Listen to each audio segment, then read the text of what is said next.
I work at a fire lookout tower in Montana. There's a rule about the bells you hear when there's no wind. Welcome to the Wilderness Protocol. The world believes that solitude is an absence of noise. They are mistaken. True solitude has a sound. It's the whisper of wind through a million pine needles, the distant crack of a falling branch, the low hum of the earth itself breathing. I know these sounds. They were my companions. They were the symphony that kept me sane. But there is another sound, one that only comes when all the others have gone silent. A sound that is not an absence but a presence. My name is Arthur, and for 2 seasons, I was a fire lookout at the Devil's Perch Station in the Flathead National Forest, Montana. They give you a manual when you take the job. It's thick with charts about fuel-to-air ratios, wind patterns, and radio procedures. But the real rules, the ones that matter, aren't written down. They are given to you once by the person who hands you the keys. And the first rule, the most important rule of Devil's Perch, is about the bells you hear when there is no wind. This is my report. This is my warning. I wasn't running from the law. I was running from something quieter, but far more persistent. A ghost in an empty house. My wife Sarah had passed away the year before. Our home, once filled with her laughter and the smell of baking bread, had become a museum of grief. Every chair, every book, every mote of dust dancing in the sunlight was a memory. The silence was deafening. So I sought a different kind of silence. I applied for the most remote, isolated job I could find. A fire lookout. A man in a glass box on top of a mountain, 100 feet above a sea of trees. Seemed perfect. An escape. The woman who drove me up the winding, treacherous dirt road to the tower was named Evelyn. She must have been in her 70s, with skin like tanned leather and eyes the color of a stormy sky. She handled the rattling old Forest Service Jeep with a casual competence that spoke of a lifetime spent on these roads. She didn't speak much on the way up, just pointed out landmarks with a nod of her head. Grizzly Creek down there. That's Widow's Peak to the east. The tower, when it came into view, took my breath away. Devil's Perch. It was an old wooden structure, built in the 1930s, standing on 4 thick timber legs atop the highest point for miles. It looked fragile, a skeleton against the vast blue canvas of the Montana sky. We climbed the 120 steps in silence, the wind whistling through the open stairs. Inside, the cabin was a single square room, maybe 14 by 14 feet, with windows on all 4 sides offering a 360-degree view of God's own country. A small cot was folded against one wall, a wood stove in the corner, and in the center the iconic Osborne fire finder, a circular map table used to pinpoint smoke. The place smelled of old wood, pine resin, and something else, something metallic and faint, like ozone after a lightning strike. Evelyn walked to the center of the room and placed a heavy, brass key on the fire finder. "She's all yours till the first snow," she said, her voice raspy. "Food supplies are in the cellar trapdoor. Radio is your only link. Check in twice a day, 8 a.m. and 8 p.m. You know the procedures." "I've read the manual cover to cover," I said, trying to sound more confident than I felt. Evelyn let out a dry chuckle. "The manual tells you how to spot a fire, kid. It doesn't tell you how to survive the quiet." She turned and faced me, and her playful demeanor vanished, replaced by a gravity that made the small room feel suddenly cold. "I'm only going to say this once, so you listen close," she said, her voice dropping to a low, serious tone. "This tower has rules. Not Forest Service rules. Tower rules. They've kept the lookout in this spot alive for almost a century. You follow them, no questions asked." She held up a single, weathered finger. "Rule number 1, and the most important, the bells. Sometimes on days when the air is dead still, I mean not a leaf moving, not a whisper of a breeze, you might hear them. A sound like a single clear church bell, ringing from the valley. There's no church for 100 miles. That sound is a warning. It means something is moving. something that only hunts on still air. When you hear it, you go inside, you lock the hatch, and you do not, for any reason, look down into the forest until you hear the wind start up again. The bell is a courtesy.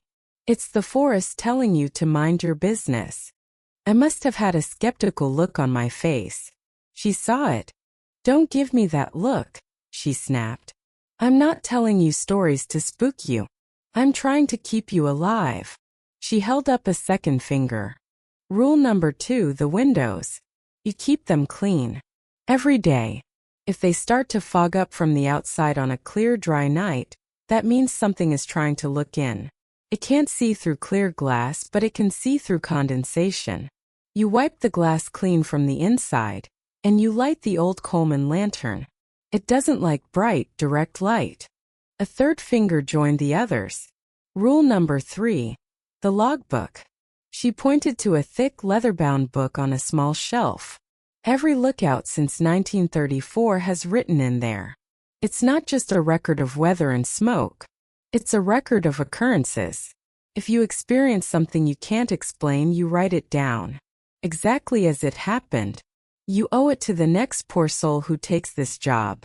And if you're smart, you'll read what the others have written.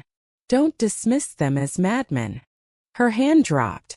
"And the last rule," she said, her voice now barely a whisper. "The visitors. You are the only person authorized to be on this mountain for the next 4 months. There are no hiking trails up here. No one gets lost and stumbles upon this tower. If you see somebody, a hiker, another ranger, anyone at all approaching your tower, they are not real. You do not answer if they call your name. You do not let them in. They are echoes, lures. The mountain gets lonely, and it will use familiar faces to try and draw you out." She stared at me, her stormy eyes searching my face, demanding I understand. "Do you have any questions?" I had a million, but the look on her face told me that asking them would be pointless. She wasn't offering a theory. She was delivering a set of immutable laws. "No, ma'am," I said quietly. "Good," she said, her tone softening slightly. "She's a good tower, Arthur. She'll take care of you if you take care of her." With that, she turned, descended the stairs, and a few minutes later, the sound of her Jeep's engine faded into the vast silence, leaving me alone on my perch, a king of a silent green kingdom, with a set of impossible rules as my only constitution. The first month was paradise. It was the escape I had craved. The silence was a balm on my grieving soul. I fell into a routine. I'd wake with the sun, scan the horizon, make my coffee, check in on the radio, and spend the day reading, watching the clouds drift by, feeling the world and its sorrows shrink to a manageable size. I read a few entries in the old logbook, but they were mostly mundane. June 12, 1958. Clear skies. Wind 5 miles per hour from the SW. Saw a herd of elk in the basin. I dismissed Evelyn's warnings as the folksy ramblings of an old-timer, a way of personifying the wild. The first time it happened was a Tuesday in mid-August. The day had been unnaturally still. The kind of day where the heat presses down, sound travels for miles, and the air itself feels thick, like a held breath. I was outside on the catwalk that circled the cabin, leaning on the railing, just watching the endless sea of trees. There was no wind. The flag on the pole hung limp. The needles on the pines below were as motionless as a photograph. And then I heard it. Dong. A single clear resonant note. It wasn't loud, but it cut through the silence with surgical precision. It sounded exactly like a large bronze bell struck once. It seemed to come from the valley to the north, but the sound was so pure, so without echo, it felt like it was being played inside my own skull. Rule number 1, the bells. My heart jumped into my throat. I stood frozen, straining my ears. The silence that followed was even more profound than before. I remembered Evelyn's words. It means something is moving, something that only hunts on still air. My modern, rational mind scrambled for an explanation. A sound echo from a distant town? Atmospheric trickery? But there was no town for 100 miles in that direction. and the stillness, it was absolute. I told myself it was nothing, but I found myself backing away from the railing, my eyes scanning the forest below. A new primal alertness had taken hold of me. I went inside the cabin and lifted the heavy trapdoor in the floor, peering down the long flight of stairs to the ground. Then, feeling a surge of what I could only call irrational fear, that night my curiosity got the better of me. I lit the lantern, opened the old logbook, and started reading from the beginning, really reading this time. July 22, 1948. Lookout H. Peterson. Air dead calm all afternoon. Heard a single bell toll from the North Valley around 4 p.m. seemed to shake the very boards of the tower. Locked the hatch as old Jedediah advised. Felt like I was being watched until the evening winds came. My blood ran cold. It wasn't just me. It wasn't new. I flipped forward. August 5, 1967. Lookout R. Fleming. 2 bells today. One at noon, one at 3. Both on a windless sky. After the second bell, I saw a man walking on the ridge across the basin. Too far to make out details, but he wasn't walking like a hiker. He moved too smoothly. Watched him for an hour through the binoculars. He never stopped. Just walked into the trees and vanished. Radioed it in. They told me I was seeing sunspots. September 1st, 1985. Lookout Thorn. The bells have been ringing every day for a week.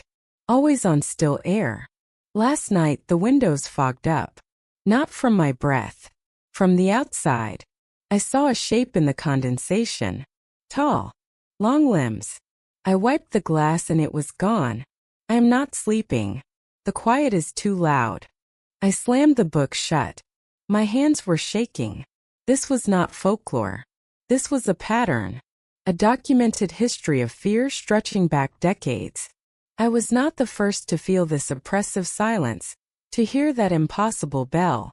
I was just the latest in a long line of lonely sentinels. 2 weeks passed. The fear subsided into a low, constant hum of anxiety. I became obsessed with the wind. I would watch the flag, the trees, constantly checking for any sign of movement. The stillness which I had once craved was now my enemy. Then came the second test. It was a clear, star-dusted night.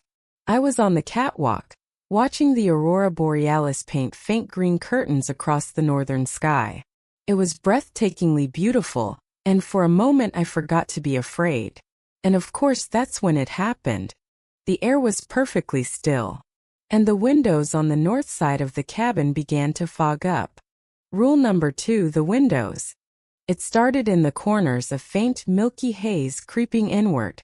It was a cold, clear night. There was zero humidity. It was physically impossible for condensation to be forming on the outside of the glass. It means something is trying to look in. I didn't hesitate this time. I rushed inside, my heart hammering. I grabbed the old Coleman lantern, the one Evelyn had pointed out. My hands fumbled with the pump, my fingers slick with sweat.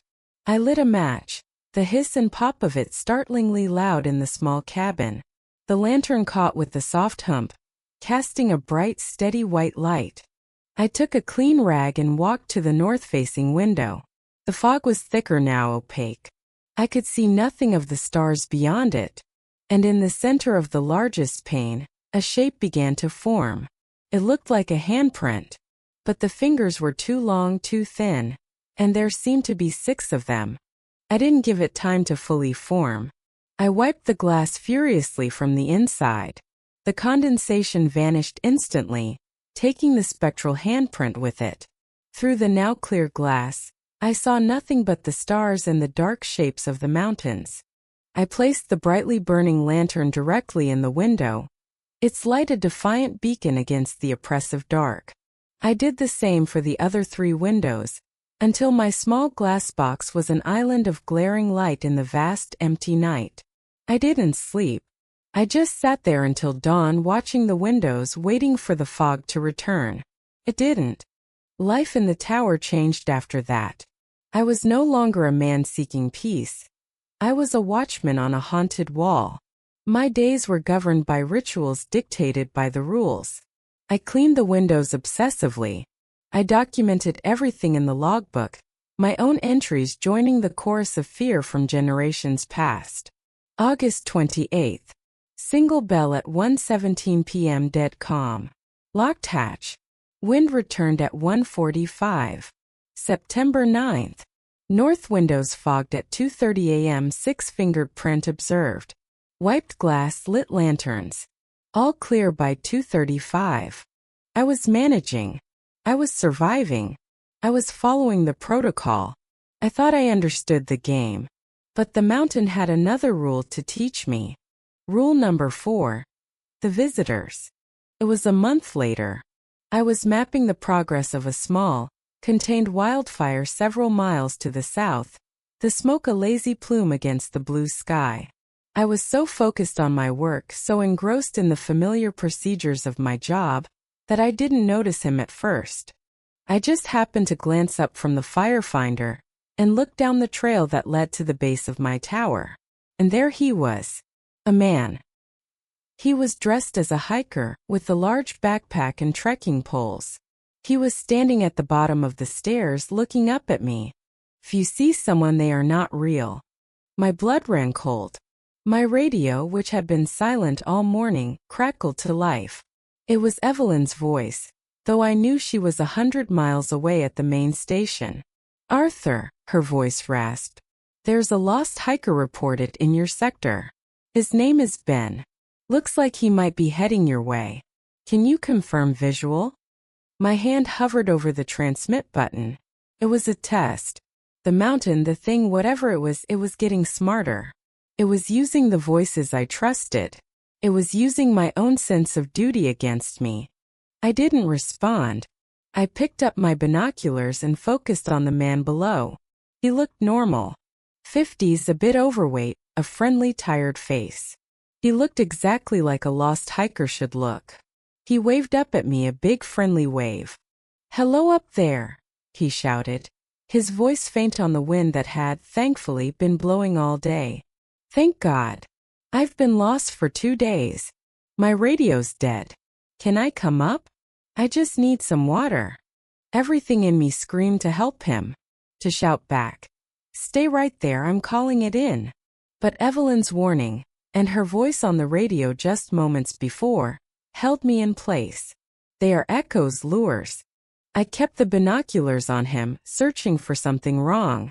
And then I saw it. His boots. They were perfectly clean.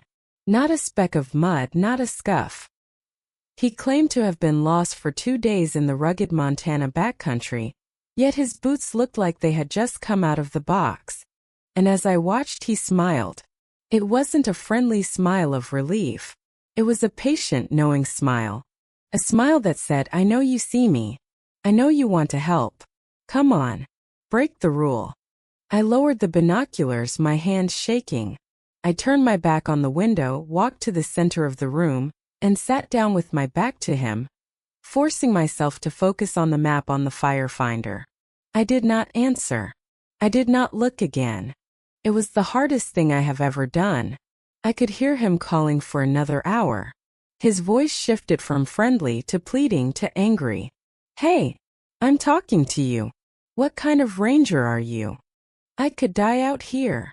The insults, the guilt, it all washed over me. I just sat there, tracing the contour lines on the map with a trembling finger, my jaw clenched. Finally, the shouting stopped. When I dared to look again hours later, he was gone. There were no footprints where he had been standing. It was as if he had never existed. That night, I wrote in the logbook, my hand cramping. October 3rd. Hiker Ben appeared at base of tower at 11:40 a.m. Appeared normal but showed signs of anomaly. Clean boots. Did not engage. Subject departed approximate 1:15 p.m. Voice of E. On radio attempted to confirm. Believe it was a mimic. I felt a profound sense of violation. The thing wasn't just in the woods anymore. It was in my radio. It knew my supervisor's voice. It knew my sense of duty. It was learning. The final test came a week later. It was the culmination of everything. The final exam for my soul. The day was dead calm. The sky was a low, oppressive gray. It felt like the whole world was holding its breath. The silence was absolute. I was already on edge, pacing the small cabin like a caged animal. At exactly 3:33 p.m., the bell rang. It wasn't one toll. It was a frantic, continuous peal. Dong, dong, dong, dong, one after another, a wild, desperate, clanging alarm. It was not a warning anymore. It was a declaration of war. I slammed the hatch shut and bolted it. My heart was a jackhammer. I ran to the windows.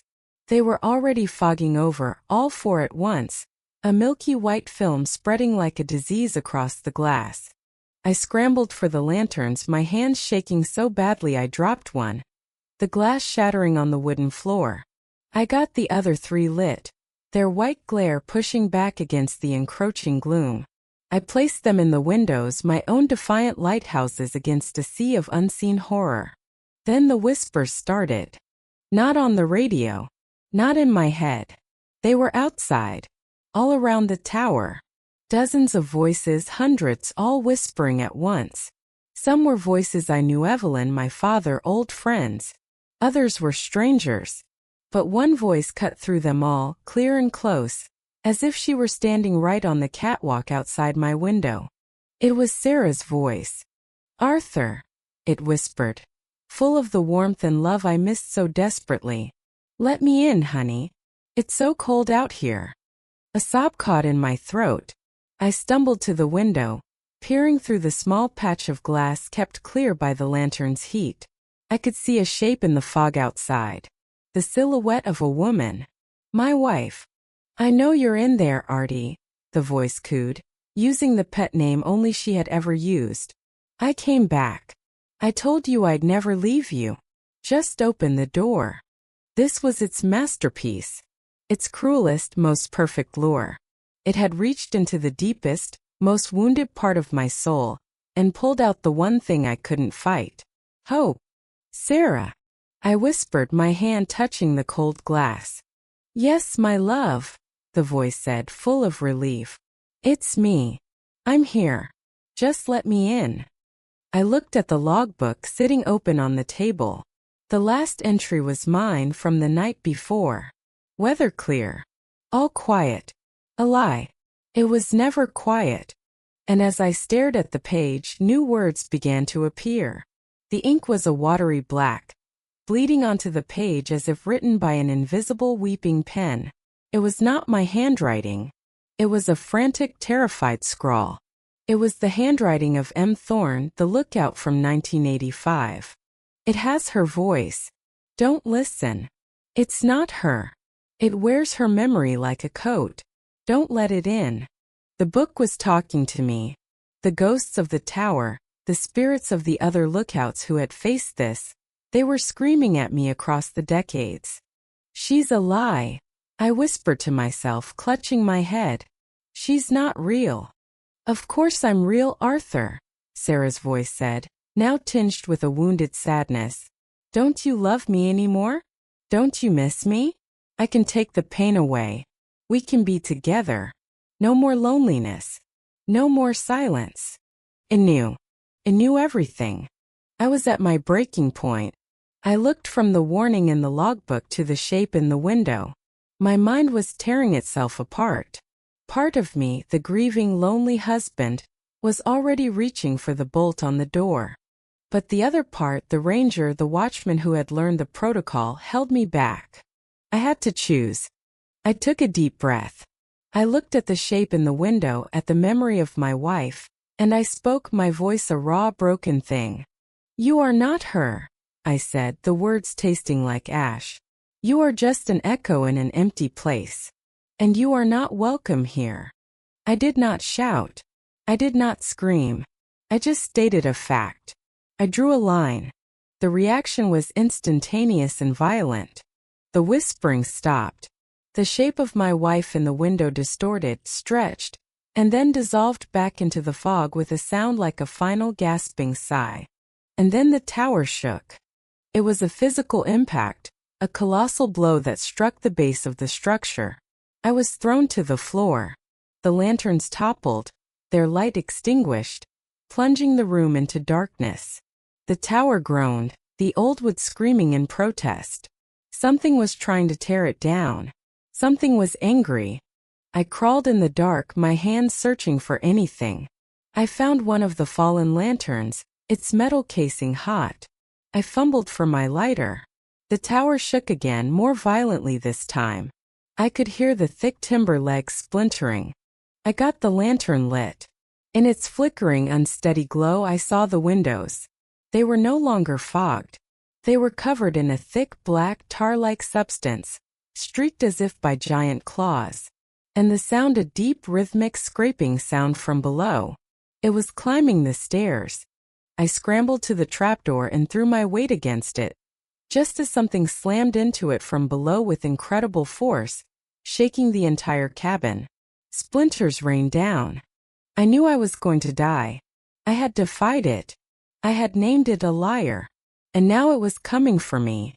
I closed my eyes, waiting for the final impact, for the wood to give way. And then I heard it. A faint whisper at first, then growing stronger. The sound of wind. A gust hit the tower, making it sway. Then another, stronger this time. The scraping from below stopped. The pressure against the trapdoor ceased. I could hear the wind howling now, a beautiful, powerful, living sound. It was tearing the unnatural fog to shreds, cleansing the air. The silence was broken. The hunt was over. I lay there on the floor for a long time, listening to the symphony of the wind. When dawn came, I unbolted the hatch and looked outside. The world was clean, washed new by the storm. But the catwalk railing on the north side was bent and twisted, and there were deep, gouge-like scratches in the wood of the tower legs, starting from the ground and going all the way up. My tour of duty ended a week later. I didn't say a word about what happened. I just packed my things. As I was leaving, I made one final entry in the logbook. October 21st. It came. It used her voice. I followed the protocol. The tower still stands. I left the logbook and the key on the firefinder. I didn't look back as I descended the stairs for the last time. I had come to this place seeking silence, and I had found it. But I learned that there are two kinds of silence in this world. There is the empty silence of loss, and there is the full, waiting silence of something ancient and hungry. And you'd better pray you only ever have to deal with the first one. Thank you for tuning in to this broadcast from the Wilderness Protocol. Every remote place has a story, and every story has its rules. The wise learn them. The foolish break them. And some are forced to become a part of them. If you appreciate these declassified accounts and wish to support our mission, consider liking this video and subscribing to the channel. Your vigilance is invaluable. Until the next transmission, listen to the quiet, and hope it's the right kind.